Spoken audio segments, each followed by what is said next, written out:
नजमुल साकिब साहब, क्या वाकई पाकिस्तान में पानी का बहरान है या एग्जैजरेट किया जा रहा है?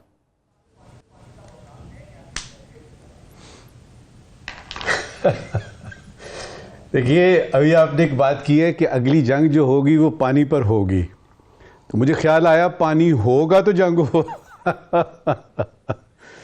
मैंने आपको और आपके लाखों नाजरीन को कुछ इत्तलात देनी है, ज़रूरी इत्तलात हैं, क्योंकि मुझे नहीं लगता कि हमें, हमारी हुकूमत को, हमारे अवाम को इन इत्तलात का हो सकता है पता हो, लेकिन उसकी शिद्दत का और उसकी अहमियत का अंदाज़ा ना हो। तो दोबारा से ये इत्तलात अगर लोगों के पास है तो दोबारा से समझें। सबसे पहले ये है कि आप पाकिस्तान में इस वक्त किसी भी ज़ी शऊर और किसी भी ज़हीन और पढ़े लिखे आदमी से पूछें, जी आपके पाकिस्तान के मौजूदा कौन से बड़े 3 मसाइल हैं। हुकूमती किसी यानी आदमी से पूछ ले, सरकारी आदमी से, गैर सरकारी निजी थिंक टैंक पे चले जाएं, आप यूनिवर्सिटियों में पूछें, वो शुरू होंगे। देखें जी, मईशत की बहाली है, दहशतगर्दी का हमें सामना है, उसका मामला है, और तीसरा यह है कि सियासी गैर यकीनी सूरत हाल है। आपको पानी का मसला कहीं दूर दूर तक नजर आ रहा है? नहीं। पानी का ये जो आपने बताया ना, सिंध में 6 कनालें और ये फलाना ग्रीन इनिशिएटिव, ये पानी का मसला नहीं है, ये पानी की तकसीम का मसला है। आगे चलिए, सियासत से बात शुरू होती है पानी की और सियासत पे ख़त्म हो जाती है। यही वजह है कि जब 90 की दहाई में ये तहकीक हुई कि 2025 से 2030 तक पाकिस्तान एक पानी के शदीद बहरान का शिकार होगा, तो उस वक्त लोगों ने सोचा कि यार ये तो 1990-91 की बात है, अभी सन 2000 आएगा, दूसरी सदी शुरू होगी, फिर उसके बाद 24-25 साल गुजरेंगे, फिर तो अब मैं देता हूं आपको सबसे पहली इत्तला ये देनी है कि हुजूर वाला 2025 आ चुका है।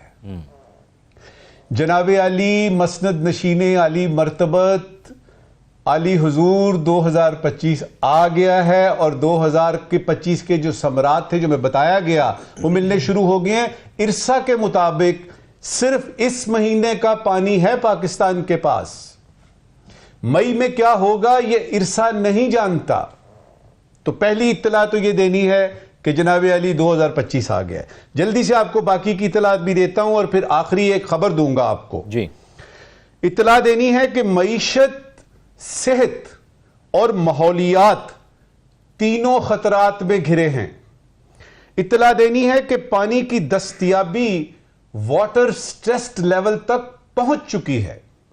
इत्तला देनी है कि दरियाओं पर इंडिया के कंट्रोल, डैम्स में पानी की कमी, पानी के बहरान और आबादी में तेजी से इजाफे, और फिर मौसमियाती तब्दीली के जरिए जो सूरत हाल डेवलप हो रही है, जिसमें आपके ग्लेशियर पिघल रहे हैं और आप बड़े खुश हैं कि जी ग्लेशियर पिघल रहे हैं, पानी का लेवल आ रहा है, आपको पता ही नहीं है कि इसका मतलब क्या है। इत्तला देनी है कि जीडीपी आपकी 10, 20, 30, 40% भी ज्यादा हो जाए, पानी का मसला वहीं पे रहेगा। इत्तला देनी है कि आप एक एटमी पावर हैं लेकिन पानी का मसला मौजूद है। इत्तला देनी है कि खान के रिहा होने से, खान के जेल से बाहर आने के बाद भी पानी का मसला वहीं रहेगा। इत्तला देनी है कि दहशतगर्दी खत्म हो भी गई तो पानी का मसला वहीं रहेगा। इत्तला देनी है कि पिछली हुकूमतों पर इल्ज़ाम लगा के पानी के मसाइल हल नहीं होंगे। और आखिर में एक छोटी सी खबर जी, खबर देनी है कि इन सारे मसाइल के देरपा हल के लिए पाकिस्तान में कोई नहीं सोच रहा।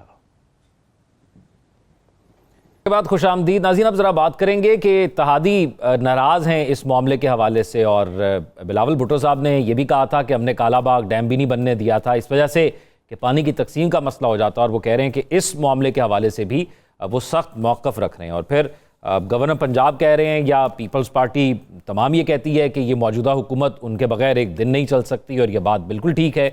तो क्या ये मामला हल हो जाएगा जो डिस्ट्रीब्यूशन ऑफ वाटर का मामला, और ये असल में मामला है क्या? नजमुल साकिब साहब, जो चीज़ें समझ आ रही हैं और जिसमें ये बताया गया कि ये 6 कैनाल्स हैं, उसमें से जो चोलिस्तान कैनाल है उसको बहुत ज़्यादा हाईलाइट किया जा रहा है और कॉन्सेप्ट यही है कि एक बंजर ज़मीन को आबाद किया जाएगा। उसमें से एक कैनाल जो है 6 में से बलूचिस्तान के लिए भी है, जो वहाँ पर जो ज़मीन है जहाँ तक पानी नहीं पहुँचता उसको आबाद किया जाएगा। तो जो डिस्ट्रीब्यूशन ऑफ वाटर का मामला है इसके ऊपर अब एहतजाज किया जा रहा है और दोनों जमातों की जानिब से बयानात भी सामने आ रहे हैं। तो आपको लगता है कि एक मीटिंग काफ़ी होगी बिलावल साहब और वज़ीर आज़म की, जिस तरह पिछले इख्तलाफात दूर हो जाते थे ये इख्तलाफ भी दूर हो जाएगा, या पीपल्स पार्टी को अपनी सियासत को बचाने के लिए इस पर कोई स्टैंड लेना पड़ेगा? ये जो आपने कहा है ना कि पिछले जो इख्तलाफात थे वो दूर हो गए थे, तो क्या ये जहाँ पे यानी क्लैश आ रहा है क्या ये दूर हो जाएगा? याद रखिएगा कि पीपल्स पार्टी के लिए ये वाला मसला, ये ग्रीन इनिशिएटिव और फिर 6 कनाल और 6 कनाल में ख़ास तौर पे महफूज शहीद कनाल चोलिस्तान वाली, ये इनके लिए ज़िंदगी मौत का मसला है। ये वो बात नहीं है कि आपने एक नोटिफिकेशन निकालनी है और सदर पाकिस्तान जो है वो दुबई चले जाते हैं या बिलावल भुट्टो साहब कहीं और चले जाते हैं और पीछे से कोई जो है ना कोई नायब या नंबर 2 साइन कर देता है। ये वो बात नहीं है, ये बहुत सीरियस मामला है। पाकिस्तान पीपल्स पार्टी इस वक्त यूं समझिए एट द क्रॉस रोड्स जिसको कहते हैं ना, समझ नहीं आ रही कि हुकूमत करेंगे कि नहीं करेंगे, और अगर हुकूमत के साथ चलना है तो ये तो करना पड़ेगा और अगर ये किया तो फिर हमारा क्या होगा, क्योंकि ये मसला जो है ये पीपल्स पार्टी की सिंध में एग्जिस्टेंस का मसला है। लिहाजा हम ये नहीं कह सकते कि इनसे गुफ्तगू होगी वगैरह। आप कह रहे हैं जी वजीर आजम से बिलावल भुट्टो की बात होगी। मेरी इत्तला के मुताबिक 18 अप्रैल को हैदराबाद में एक मीटिंग हो रही है, पीपल्स पार्टी मीटिंग कर रही है, और उसमें जो बुनियादी 2 चीजें हैं उसमें नंबर 1 ये है कि इन कैनाल्स के मसले का क्या किया जाए। उधर के जो चीफ मिनिस्टर हैं उन्होंने सिर्फ ये नहीं कहा कि ओवर माई डेड बॉडी, बाकी सब कुछ उन्होंने कह दिया। हुकूमत छोड़ भी सकते हैं और आपको पता नहीं है कि हम क्या क्या कर सकते हैं और हमारी वजह से हुकूमत चल रही है, सवाल ही पैदा नहीं होता कि ये हो। और फिर उन्होंने इसका जवाब भी दिया कि सदर पाकिस्तान ने जो ग्रीन इनिशिएटिव की बात की थी, मानी थी कि ये ठीक है, उसमें उन्होंने कैनाल्स का भी जिक्र किया था, लेकिन सदर पाकिस्तान तो इसको अप्रूव कर ही नहीं सकते। उधर भी बहस चल रही है कि ये किसने अप्रूव करना था, कैसे हुआ। बात सीधी सी है, आप विफाक में अगर कोई फैसला करते हैं तो उसका सूबों पे इतलाक कैसे होता है, पहला सवाल। दूसरा सवाल ये कि जब आपको पता लगे कि ये एक कौमी मसला है तो फिर अपनी सूबाइयत को किस तरह से एडजस्ट करते हैं, ये बड़ा टेक्निकल।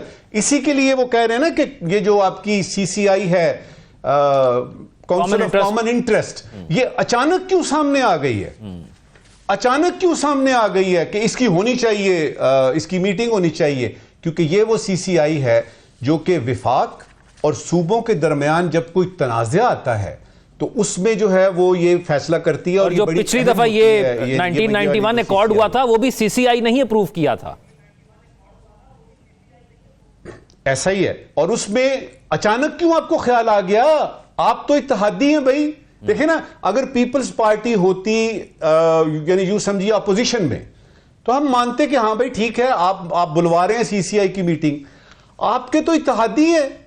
तमाम constitutional post from president to, कौन सी पोस्ट है जो आपके पास नहीं है?